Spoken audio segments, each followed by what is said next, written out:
ሰላም ጤና ይስጥልን። የተወደዳችሁ የአማራ ኪንግ ቤተሰቦች እንደምንቆያችሁ፣ እነሆ ከተለያዩ ታማኝ መረጃ ምንጮች የደረሱንን አዳዲስ መረጃዎች ይዘን ቀርበናል። በቅድሚያም አርዕስተ ዜና። የአማራ ፋኖ በተለያዩ ቀጠናዎች እያደረገ ባለው ተጋድሎ ድል መጎናጸፉን አሳወቀም። የአማራ ፋኖ ብሔራዊ ኃይል ምስራቅ አማራ ቀጠና ላይ አንድ ዙ23ን ጨምሮ ከባባድ መሳሪያዎችን ጭምር ማውደሙን አሳውቋል። በዝርዝር ትሰሙታላችሁ። የኢትዮጵያው አገዛዝ ከውጭ ከባባድ መሳሪያዎችን እያስገባ መሆኑ ታወቀ። ከተባበሩት አረብ ኤሚሬትና ከሌሎች ሀገራት በአንቶኖቭ አውሮፕላኖች ተጭነው የገቡ የጦር መሳሪያዎች ጉዳይ እያነጋገረ ነው። ጉዳዩን የተመለከተ ዝርዝር መረጃም ይዘናል፣ ትሰሙታላችሁ። ጦሩ ትግራይ ገብቷል ሲሉ ጀነራሉ ተናገሩ። ውጊያዎች እየተደረጉ ያሉትም በዚያው ቀጠና ነው ብለዋል። ህወሓትና የትግራይ ጊዜያዊ አስተዳደር በተከታታይ ባወጧቸው መግለጫዎች ይህንን አረጋግጠዋል። ከዚህ ጋር የተያያዘውን ጉዳይም በዝርዝር ይዘነዋል፣ ትሰሙታላችሁም። ክቡራትና ክቡራን የአማራ ኪንግ ቤተሰቦች እነዚህንና ሌሎችን መረጃዎች ይዘናል። እስከ መጨረሻው ቆይታችሁን ከኛ ጋር አድርጋችሁ እንድትከታተሉን እንጋብዛለን። ቻናላችን የበለጠ እንዲያድግና ተደራሽነታችን እንዲሰፋ ሁላችሁም ላይክ፣ ሰብስክራይብ እና ሼር ማድረጋችሁን እንዳትረሱ። በቀጥታ ወደ ዝርዝር መረጃው። በአማራ ክልል በተለያዩ ግንባሮች የሚደረገው የፊት ለፊት ውጊያና የድፈጣ ጥቃት ተጠናክሮ ቀጥሏል። በኩል መስክ ዙሪያ በተደረገ ውጊያ የብልጽግናው ቡድን ዙ23 መሳሪያ መውደሙ ተረጋግጧል። በአፋባሃ ምስራቅ አማራ ቀጠና ምኒልክ ዕዝ ላስታ ሳምነው ጽጌ ኮር ስር በአርበኛ ኮማንዶ ዘላለም ሲሳይ የሚመራው ተከዜ ክፍለ ጦር ልዩ ዘመቻ አባላት ኩል መስክ ዙሪያ ልዩ ቦታው ቻይና ካምፕ አካባቢ ባደረጉት ተጋድሎ አንድ ያገዛዙን ዙ23 መሳሪያ ከጥቅም ውጭ ማድረጋቸውን የእዙ ህዝብ ግንኙነት መምሪያ በላከው መረጃ አሳውቋል። በተደረገው ውጊያ ከወደመው ዙ23 በተጨማሪ ከከባድ መሳሪያው ጋር የነበሩ 4 ወታደሮች ሲገደሉ 3ቱ ቆስለዋል ብሏል እዙ ባወጣው መረጃ። በተያያዘ መረጃ ጥቅምት 29 2018 ዓ.ም በተከዜ ክፍለ ጦር ስር የሚገኘው 5ኛ ሻለቃ ባደረገው ተጋድሎ በደላንታ አካባቢ በግለሰብ አይሱዙ ይጓዝ የነበረን ያገዛዙን ኃይል ልዩ ቦታው ዥጣ ወንዝ ላይ በመጠበቅ በፈጸመው ጥቃት 5 ያገዛዙ ወታደሮች ሲገደሉ 9ኙ ቆስሏል ተብሏል። በሌላው በኩል የብልጽግና የሚዲያ ሰራዊትና ተቀጣሪ አክቲቪስቶች ከሰሞኑ በአርበኛ ዘመነ ካሴ ዙሪያ ዘመቻ መክፈታቸውን ተመልክተናል። የፋኖን ክንድ መቋቋም ያቃተው ብልጽግና በሚዲያ ሌላ ዘመቻ ከፍቷል።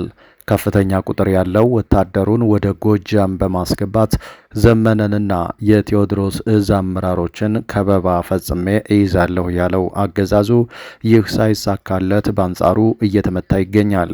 ታዲያ ፉከራው አረፋ የሆነበት ብልጽግና የአፋብኃ ቴዎድሮስ ዕዝ ሰብሳቢ አርበኛ ዘመነ ካሴ ክፉኛ ቆስሎ መቀሌ ሆስፒታል ገብቷል የሚል ፕሮፓጋንዳ መንዛት ጀምሯል።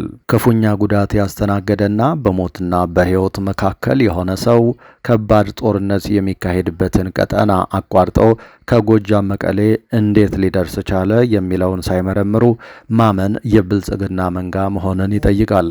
ነገር ግን ብልጽግና ከዚህ ቀደም ዘመነን ገድየዋለሁ፣ ዘመነ ወደ ኤርትራ ገብቷልና መሰል ውጤቶችን ከማሰማቱ አንጻር ያሆኑ ቀለል ያለ ውሸት ነው ይላሉ አስተያየታቸውን የሰጡ የሚዲያችን ምንጮች። ታዲያ አርበኛ ዘመነ ካሴም ሆነ ሌሎች የቴዎድሮስ ዕዝ አመራሮች ትግል ላይ መሆናቸውንና ብልጽግናን የሚንድ እንቅስቃሴ ላይ መሆናቸውን ማረጋገጥ ችለናል።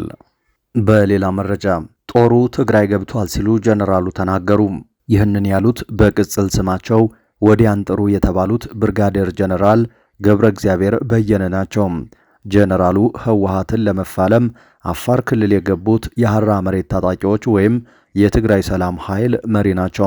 ታጣቂ ኃይሉ ሲንቀሳቀስ የነበረው በአፋር ክልል በተለይም ደግሞ በትግራይና አፋር በሚዋሰኑበት ምስራቃዊ ቀጠና ነው።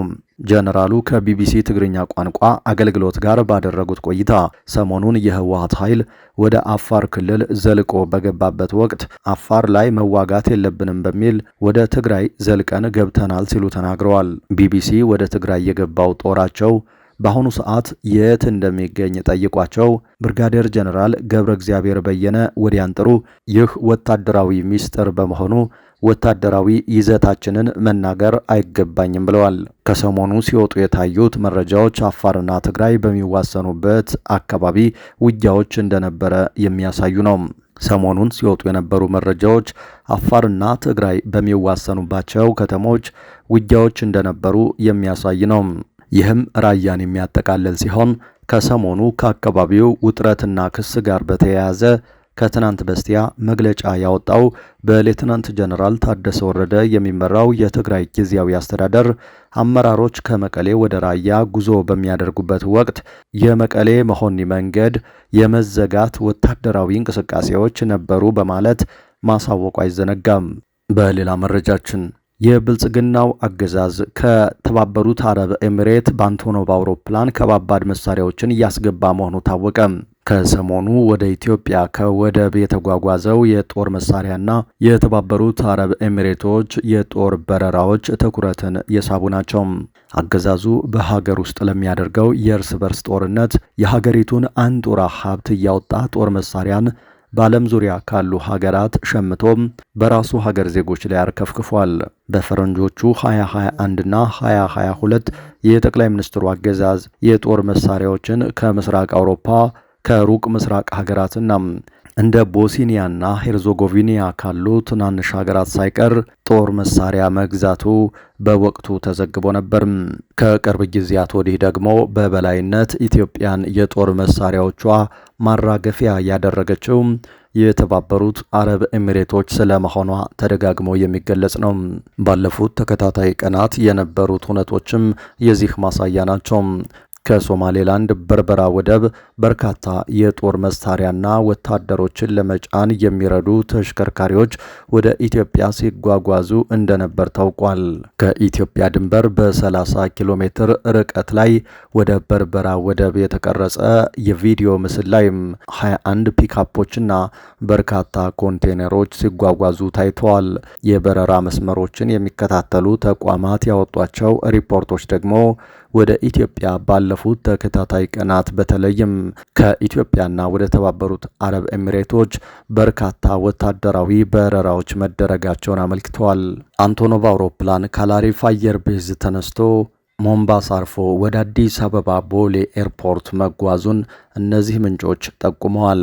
የጫነው መሳሪያ ምን እንደሆነ ባይገልጹም የፍላይ ስካይ ንብረት የሆነ ወታደራዊ የጭነት አገልግሎት የሚሰጥ አውሮፕላንም በዚሁ ሰሞን ከጅቡቲ ድሬዳዋ በ24 ሰዓታት ውስጥ 3 ጊዜ በረራዎችን አከናውኖ አጓጉዟል። የተባበሩት አረብ ኤሚሬቶች ንብረት የሆነው ፓክስ ኮንፌክት ኤርክራፍት ደግሞ ከአዲስ አበባ ቦሌ ወደ አቡዳቢ አልአሪፍ አየር ኃይል ምድብ ተመላልሷል። የመጣበት ምክንያት ግን በውል አልታወቀም። በኢትዮ ጅቡቲ የባቡር መስመርም ተደጋጋሚ የጦር መሳሪያ ምልልሶች እንዳሉ በተደጋጋሚ ተዘግቧል። በሌላ መረጃ የህወሓቱ ሊቀመንበር ደብረጽዮን ገብረ ሚካኤል ጌታቸው ረዳን ወቅሰዋል።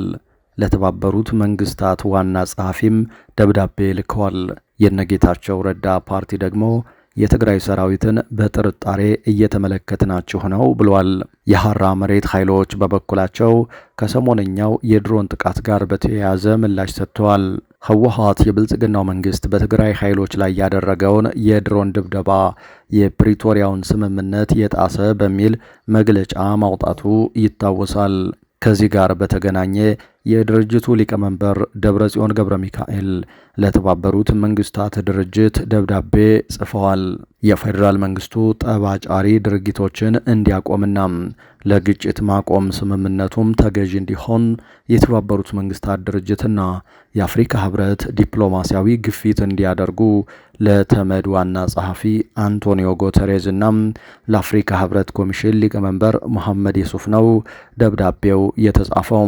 ደብረጽዮን አፋር ክልል ውስጥ በፌዴራል መንግስቱ የሚደገፈው ታጣቂ ቡድን ከትግራይ ጋር ግልጽ ግጭት ውስጥ ገብቷል ሲሉም አስረድተዋል። ደብረጽዮን የፌዴራል መንግስቱ ባለፈው ሐሙስ ሌሊት በትግራይ ኃይሎች ላይ ፈጽሞታል ያሉትን የድሮን ጥቃት ሁኔታውን አደገኛ በሆነ ደረጃ የሚያባብስ መሆኑን በመግለጽ አስጠንቅቀዋል። በሌላ መረጃ ህዝቡ እምቢ ለጦርነት ማለት አለበት ሲሉ የትግራይ ምሁራንና ባለሙያዎች ማህበር ጠየቁ።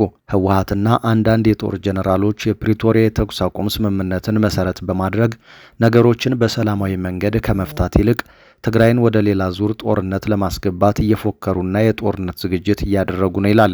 የትግራይ ምሁራንና ባለሙያዎች ማህበር ባወጣው መግለጫ በትግራይ ያንዣበበው የጦርነት ዳመና በሰላማዊ መንገድ እንዲፈታ ጥሪ አቅርበዋል።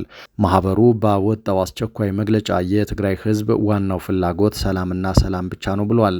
ከጫፍ እስከ ጫፍ ያለው የትግራይ ህዝብ ጦርነትና የጦርነት ወሬ መስማት አይፈልግም ያለው ማህበሩ ህወሓትና አንዳንድ የጦር ጀነራሎች የፕሪቶሪያ የተኩስ አቁም ስምምነትን መሰረት በማድረግ ነገሮችን በሰላማዊ መንገድ ከመፍታት ይልቅ ትግራይን ወደ ሌላ ዙር ጦርነት ለማስገባት እየፎከሩና የጦርነት ዝግጅት እያደረጉ ነው ብሏል። ህዝብን የሚመራ አካል ጦርነት ለማስቀረት ይጥራል እንጂ ወደ ጦርነት የሚያመሩ ንግግሮችና ተግባራትን መፈጸም የለበትም በማለትም የክልሉን ጊዜያዊ አስተዳደር ወቅሷል። አሁን በአካባቢው እያንዣበበ ያለውን የጦርነት ድባብ ለማስቀረት ህዝቡ በትግራይ ኃይሎችና በአፋር ያሉ የታጠቁ ኃይሎች እንዲሁም የዲያስፖራው ማህበረሰብ ለሰላም መቆም እንዳለባቸው አሳስበዋል። የተወደዳችሁ አድማጭ ተመልካቾቻችን ከአማራ ኪንግ ሚዲያ ለዚህ ሰዓት የያዝናቸው አዳዲስ መረጃዎች እነዚህ ነበሩ። ከቆይታ በኋላ በሌሎች መረጃዎች ድጋሚ እንመለሳለን። እስከዛው ሰላም ቆዩ።